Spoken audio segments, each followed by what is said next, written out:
I remember walking around this neighborhood asking the Lord, where are we gonna go? Where are we gonna go? It seems like we're supposed to go to Belize. You're leading us to Belize.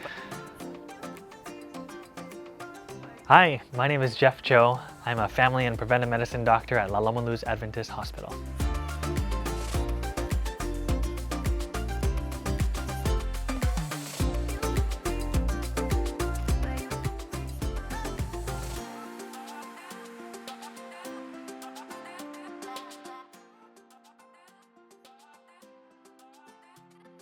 So Belize is located right under Mexico, just south of Mexico, and it's bordered by Guatemala. We moved in August of 2022. My kids are 2 and 4. Eden is our 4-year-old and Selah is our 2-year-old. We have a baby boy on the way. This time we're gonna try to have him in Belize, unless he comes early. We're hoping that everything goes smoothly. So we have 5 sheep and 1 dog. The sheep I got because we're blessed with a lot of land on our hospital campus, and sheep are really good at eating grass as well as other things. We have 1 ram, his name is Bucky, and the 4 females are Mary, Mary, Mary, and Mary, so named by my 4-year-old daughter Eden. So most people speak English.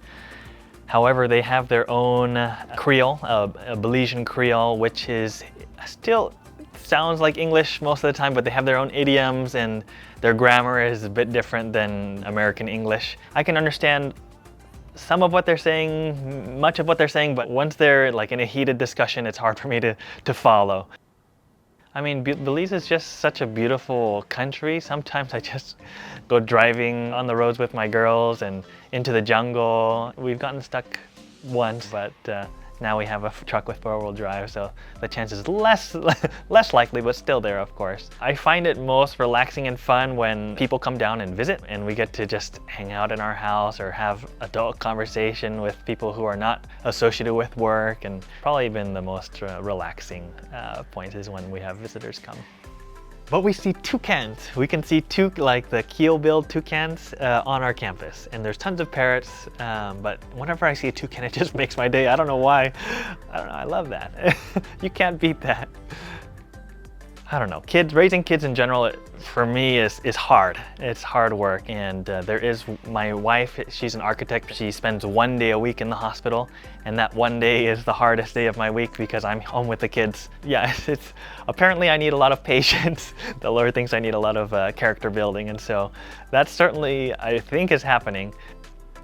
Yeah, actually our house was, had a bat infestation as well, and you would just see this black stuff crumble down. But we had iguanas up there, a bunch of cockroaches in our house, ant infestation. But after the extermination, it's been a lot better. And one of our friends was visiting, and she said, "Is that an iguana in your house?" We're like, "Ah!" And so I chased it around a room until I caught it with a towel and then took it outside. So my specialty is family medicine, preventive medicine. It was a combo residency, and then I also certified in lifestyle medicine. The motto of La Loma Adventist Hospital is always here, always caring for you. The ironic thing about the motto is that we're open 12 hours a day, and so our goal is to reopen again, to be a 24-hour facility, but right now finances are beyond tight. It's hard to make the commitment. It's a service that community wants, and you could argue needs, but requires a financial commitment from our part that we're already stretched beyond what we can do, and so it's a goal, but not something that we can do presently, but hopefully in the near future. With the Deferred Mission Appointee program, it's all directed by where the budgets are allocated, and so there was no budget for a position like mine at the hospital before we came. And actually, there still isn't one. We're there through the union as a missionary to the hospital. Yeah, we weren't supposed to be there. I remember walking around this neighborhood asking the Lord, where are we gonna go? Where are we gonna go? It seems like we're supposed to go to Belize. You're leading us to Belize, but they're telling us no, it's impossible. But after several back and forth saying, no, you can't go. Okay, you might be able to go. Actually, you can't go. Oh, you can't go. The door opened through this kind of roundabout way, but we're there. And we know that the Lord called us there, and so that gives us assurance of purpose and knowing that's where the Lord wants us to be. My interest lies within medicine is the lifestyle medicine component, and so we would like to start some health programs at our hospital, but also in conjunction with the local churches to improve the health in our community and also share the gospel. La Loma Luz Adventist Hospital was founded in 1972 by a Loma Linda graduate, actually Dr. Raymond Mundal. His wife Evelyn and their family moved down. He had practiced quite a bit in the States before then, and they went down there. It was all jungle at the time. There was a little town there. The hospital is located in Santa Elena. He started this hospital in an effort to serve the people of Belize, and also he was a very mission-minded individual, or the whole family was very mission-minded. And it wasn't just his family, there was a number of families that were involved. They wanted to do anything they could to serve, but also with the ultimate goal of introducing people to Jesus. That's how the hospital began, and it became one of the best known and most sought after hospitals in the country. People would come from all over to seek services there. We couldn't continue if it weren't for that support. I mean, we get a lot of support from different places, but the medical auxiliary has allowed us to move past certain points. Like with the CT scanner, we were stuck. We couldn't do anything without that funding. And so with that funding, it allows us to mobilize and have hope for that it will be resolved in the near future rather than just waiting, fundraising, not knowing when the funds will come in. So the first year I was there in 2022, we received a $40,000 donation that went towards the imaging center renovations, as well as paying some of our suppliers who hadn't been paid in months, and enabled us to keep getting supplies to stay operational. Loma Linda donated some anesthesia machines to our hospital, but one of the difficult things about importing things, I'm sure it's not just in Belize, but it's just the tax and the duties, and and the shipping costs as well. But the tax and duties are heavy. It goes up to like 25% of the value of the item, of what they perceive to be the value of the item. We also use some of the funds to reserve it for bringing in the anesthesia machines to cover the tax and the duty. So the building itself is, it's not quite 50 years old, but it's getting up there. Even just driving up to the hospital, you can see its age, and inside is not that much better. On the first floor, we have a lot of those drop ceiling panels, and so when the storm would come, it would leak through the second floor down to the first floor. We would come the next day, and we would find these ceiling panels on the floor. And the second floor of the hospital was actually built to be apartments for some of the workers at the hospital or volunteers, and that part right now is just condemned. The biggest project is going to be the renovation project, and that's, well, preliminary estimates are around $10 million US.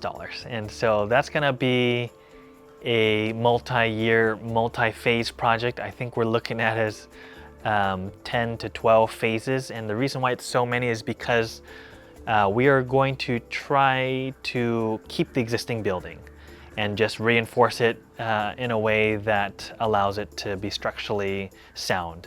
Initially, we had plans of getting rid of the old building, which would be easier in some senses, but by saving it, there's some sentimental value to it. I'm actually happy that we're going that route. But also there's some cost savings that can be realized from going that route as well. One of the blessings of having groups come down is, like, we had a group come down, a medical group come down, but one of the spouses was a structural engineer, and she said, you know, you could do this and this and this and this and save the building and save some money. And we're like, wow, that's amazing. And so we've been working with her, and we're continuing to work with her and her firm to design the building in a way that will be structurally sound. We're hoping by God's grace it can be finished in 3 to 5 years, probably closer to 5 years. So the imaging center is a bittersweet story, because the renovations themselves, they took place and we had a target date, we finished it before the target date, and now we have a beautiful imaging center. But the CT scanner that came in, as well as the mammogram machine, they're both not functional currently. Particularly with stroke patients, the CT scanner is super helpful because depending on what type of stroke it is, which can only be diagnosed with a CT scan, it determines the treatment. And with strokes, time is brain, and so the quicker we know the diagnosis, the quicker we can treat. But because of the medical auxiliary donating the $50,000, we're able to purchase the replacement tube. It's actually there on campus right now, ready to be installed, hopefully in the next month or two, once we have a qualified installer on site. With that, we're hoping that this CT machine can now bring a much needed service into our community, as well as a helpful source of revenue for our hospital. A few of the more urgent needs that have to do with imaging are an ultrasound machine, which I think is going to run between $30,000 to $40,000, as well as our X-ray machine. It just went down this past weekend, and so we need to have a backup system in place, but a replacement panel would cost $16,000. We just recently hired a full-time chaplain, and at our mission hospitals especially, I'm really passionate about the spiritual care that's provided. Mrs. Lyra Coleman, she's on fire for the Lord. You can see her in the hallways, in the waiting rooms, talking to patients, talking to staff, praying with them, having her prayer book and giving Bible studies, and it's been a blessing. My first prayer request is that we would get our mission hospital can be truly a mission hospital in terms of providing that spiritual care, having a spiritual revival, and providing for those who cannot afford it. Number two would be our big building project. Again, we have no idea where the money is going to come from, but we know the Lord who does. I'm sure He will do it, and I'm excited to see how He will, but please keep that in prayer as we develop the plans for that process. And number three would be the imaging department. It's been our project for the last year. I thought we would be done with this project in May of 2023, but here we are, and it's still going on. And so prayers for that would be wonderful. So thank you so much to the Medical Auxiliary, for the alumni, for everyone else who has poured their support through the Medical Auxiliary to our hospital. You don't know how much it means to us, but we really deeply appreciate it, not just from myself, but from the administration of the hospital. Thank you so much from the bottom of our hearts.